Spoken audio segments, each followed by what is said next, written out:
To make your background, you're going to start off with your name on the back of your gray paper, and then you're going to cut out some geometric shapes from manila paper and from text paper.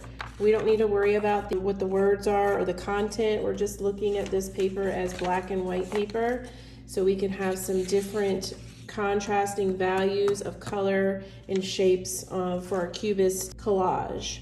So to begin, you want to start off with some end pieces. That's really nice because it'll make it look like some of your shapes go off to the edge, but you can have some pieces in the middle. It's nice to make bigger pieces because if your pieces are too small, then it makes it a little harder to work with. So bigger for your pieces, the better. And when you cut out your pieces, you might want to not glue until the end. I also like to have some of the pieces touch. Try not to use a lot of the white edge of the text paper. And like I said, geometric shapes. We're talking about squares, rectangles, triangles, trapezoids. Oh, I like that right there. Nothing round, nothing curvy. It would not be good to use a shape that's irregular like this one. We want to use something very basic with 3 or 4 sides. And then this has a lot of white to it, so maybe I'll use that. Now this piece is kind of small, but it is nice.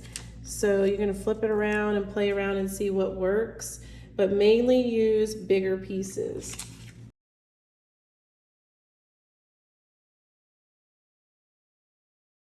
Notice that most of my pieces, or all of them, do not overlap. So make sure your pieces they touch each other, but make sure they don't go on top like this, because that will make it a little bit more complicated as well. Once you get all the pieces you want and it's filled up the space, there's not a more gray than there is white or manila. There's an equal amount of each. Then it's time to glue. When you glue, please make sure you're getting the glue stick right near the edge as much as possible so that you don't have any curling up edges. And make sure you add enough because glue stick doesn't always like to stick if you don't have enough. And then when you stick it down, make sure it's nice and flat so it's a great surface to draw on, because once this is all glued, we're going to draw with pencil on top.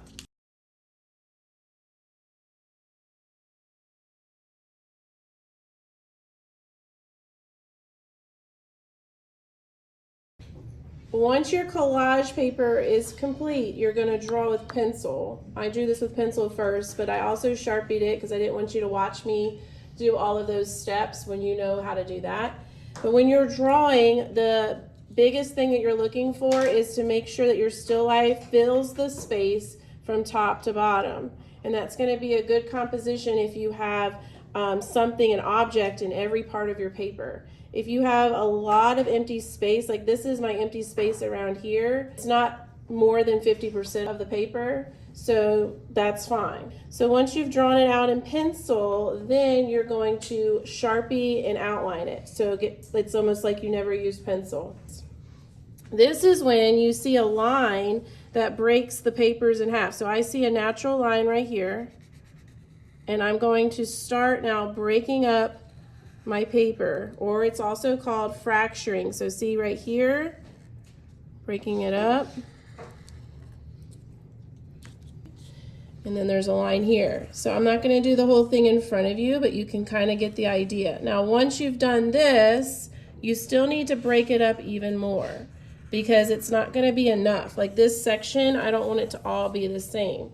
So you're going to add to it. So that's when you can start adding your own breaks like this. And it's almost like I said, a broken mirror.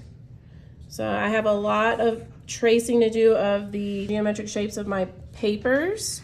But I also have a lot of lines to add. So like this line just stops there. Maybe I can continue it. And then I'll just keep going till the end or to another line. So I'm just going to keep breaking it up.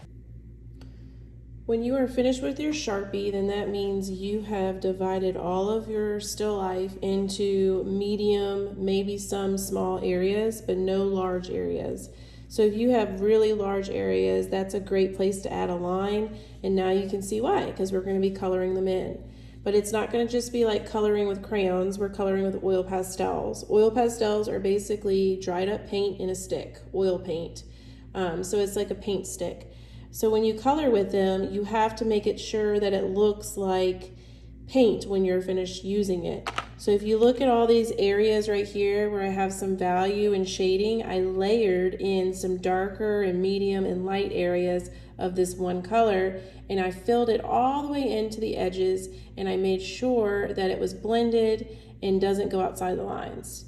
There's one area that stands out most than all the other areas in this area right here. You can see I colored like I colored with crayon. And that's what we don't want to see, so this is what not to do. 1, I did not go all the way up to the edge. 2, I didn't really add any value, it's just one flat color, and it definitely does not look painted in. So now that you know what not to do, let's talk about how to do the right thing. So if I'm going to paint this vase and I'm looking at my photo reference here, it does have a blue vase, but if you want to change up the colors, it's totally fine. And also your background, especially because maybe it doesn't have a background in your photo reference, you can just kind of make it up as you go if you like. Pick colors that would really stand out. I tend to like this blue shade, so I'm going to not just use one blue oil pastel. I'm probably going to use 3 to 4. Plus white. White is also a great way to blend in some lighter colors. So I'm going to look at the main color that I see, and when you use an oil pastel, you need to use the edge of the oil pastel to get right up to the edge of your line. And when you do that, go slowly in short brush strokes, which is not really a brush stroke, even though it is kind of like we are painting with a stick. But we're not going to do long brush strokes and coloring like this. We're just going to do short and slow on around the edges, because that is the hardest part that we have to be most careful with. So I got the edges. I like to do the edges first, and that really helps. And then when you fill it in, start adding some variety of colors. So I'm going to do, I tend to like to put darker blues along the edges, and I blend those in. And then I do some medium blue in the middle, and then kind of fade. And if you go in a circular motion, then you won't get those stripes of different colors. You'll get a blended color. And then the last thing I use is some white. And white tends to pick up a lot of other colors. So if you don't want, like there was some yellow right there, if you don't want some yellow, then just kind of wipe it off. And then I just add some of that and then blend it in. So you can use your finger to blend it in, or you can use another oil pastel to blend it in. But now that area looks really three-dimensional, and it does stand out a lot better.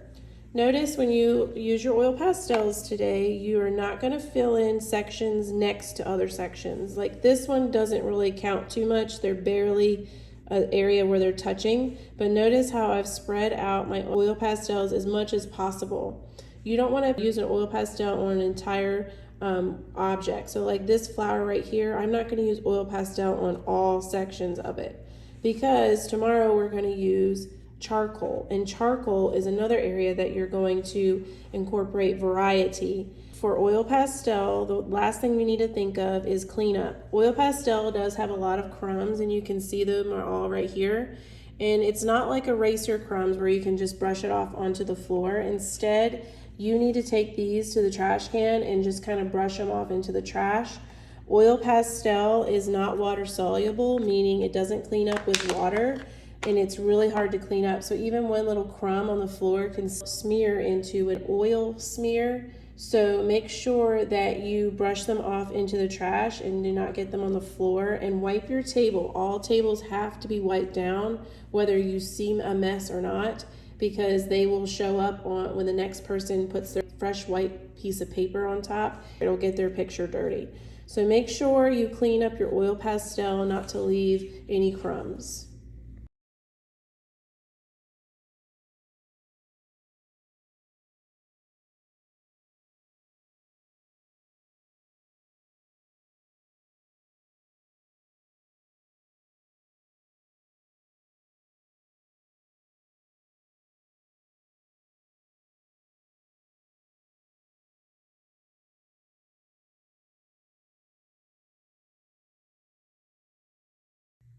The last and final step of this collage is to add your charcoal areas. You'll see that I've already started and I just have one more area to add.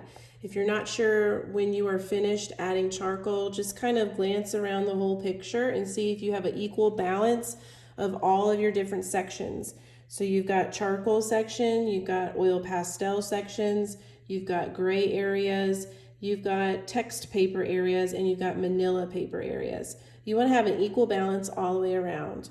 So I noticed that I probably need a piece of here maybe that has charcoal. Notice that we're going to be fading. There are two types of charcoal. There's vine charcoal. This one just does like a medium to light gray. And then there's compressed charcoal, and this does a very dark black and fades to like a medium gray.